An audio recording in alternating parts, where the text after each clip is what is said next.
Okay, welcome to day 14, 2 weeks in now to the 30-day program. And what I would like you to do is spend a moment just to meditate. Now, I haven't mentioned meditation before. Some people believe it's a bit woo-woo. I incorporate it into all of my training programs, and it has proven time and time again to bring about fantastic results. Not because of anything else, but it gives a moment of silence. It gives a moment to reflect without any external distractions. There will be, in most cases, to start with, internal distractions, but after a while, and dedicating X number of minutes, and again, it's not an exercise that takes a long time, and you can do it almost anywhere. What it does, it brings about a sense of clarity, working clarity over the day, and again, just offers an element of time out.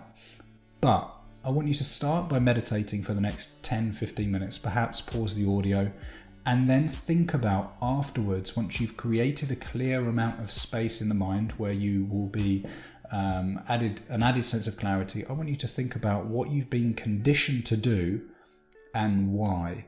Now, it's a big question, and I'm not going to go too much onto it. I want you to interpret it in any way whatsoever. So there's no meaning, I have got no intention, but I want you to understand or think about and give some thought to at a conscious level and even subconsciously after some meditation. A couple of minutes meditation, 5 minutes is all that is needed right now for you to think about what are you conditioned to do and why. Expand into that notion, think about that, and then what would happen if you started to act in a way that wasn't necessarily, and this can be applied to all aspects of life, not necessarily your training or your fitness or within your sport. If you started to go beyond the boundaries of what you thought was possible and the limits that others have given you or which you have inherited.